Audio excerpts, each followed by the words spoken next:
या देवी सर्वभूतेषु मां शांति रूपेण संस्थिता नमस्तस्यै नमस्तस्यै नमस्तस्यै नमो नमः। जय माता दी। आप सभी को नवरात्रि की हार्दिक शुभकामनाएं।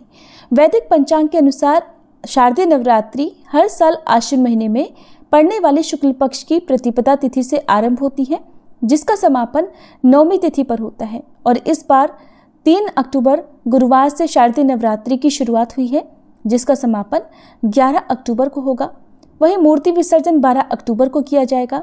इस बार एक नवरात्रि बढ़ जाने के कारण आम लोग अष्टमी और नवमी तिथि को लेकर थोड़े कंफ्यूज हैं। ऐसे में आपको आज की इस वीडियो में अष्टमी और नवमी तिथि की सही तारीख बताने जा रहे हैं। इस बार अष्टमी तिथि शुरू होगी 10 अक्टूबर गुरुवार को दोपहर 12:33 से और समाप्त होगी 11 अक्टूबर शुक्रवार को दोपहर 12:07 पर। नवमी तिथि प्रारंभ होगी 11 अक्टूबर शुक्रवार को दोपहर 12:08 से और समाप्त होगी 12 अक्टूबर शनिवार को सुबह 10:58 पर।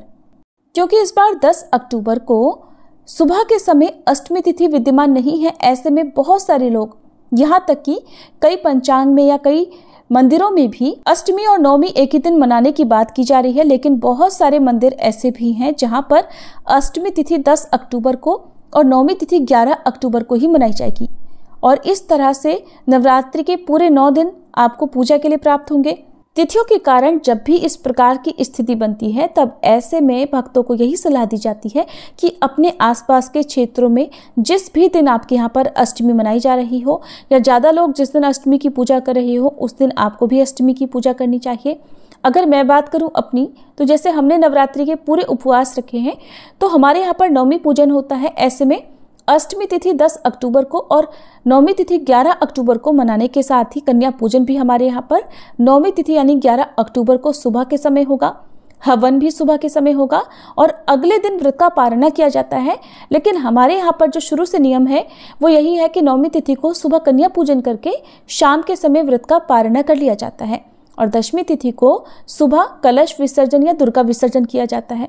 कई बार नवमी तिथि और दशमी तिथि एक ही दिन होती है, तो ऐसे में आप सुबह माँ सिद्धिदात्री की पूजा करके शाम को सूर्यास्त से पहले पहले भी कलश विसर्जन या चौकी विसर्जन कर सकते हैं।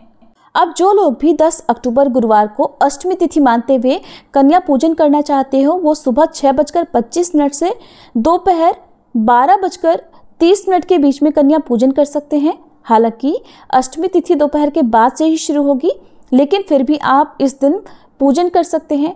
और जो लोग 11 अक्टूबर को नवमी तिथि मानेंगे, तो वो लोग भी सुबह 6:26 से दोपहर 12:30 तक कन्या पूजन कर सकते हैं।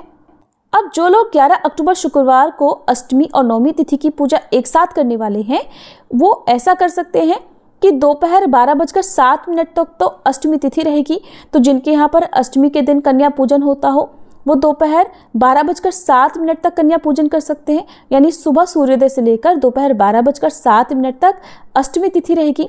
इस बीच में आप अष्टमी तिथि के दिन कन्या पूजन कर सकते हैं। और क्योंकि 11 अक्टूबर को 12:07 के बाद से नवमी तिथि शुरू हो रही है, ऐसे में जो लोग इस दिन नवमी तिथि मनाने की बात कर रहे हैं या नवमी तिथि मानकर कन्या पूजन करना चाहते हो, वो फिर दोपहर में 12:07 से 1:30 बजे के बीच में नवमी तिथि के कन्या पूजन कर सकते हैं, नवमी तिथि की पूजा कर सकते हैं।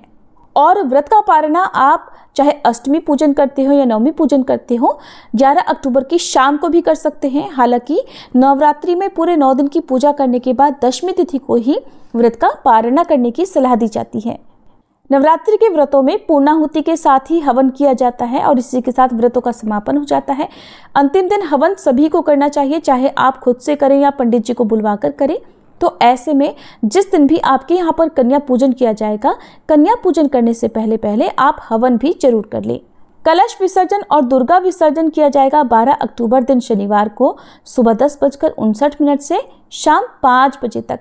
ये तो दशमी तिथि का कलश विसर्जन मुहूर्त है। बाकी मुहूर्त मैंने आपको पहले ही बता दिया है कि आप शाम को सूर्यास्त से पहले पहले तक यानी शाम को 6 बजे से पहले पहले तक भी कलश विसर्जन कर सकते हैं। ये थी आज की वीडियो। जानकारी अगर अच्छी लगी हो तो वीडियो को लाइक जरूर कीजिएगा।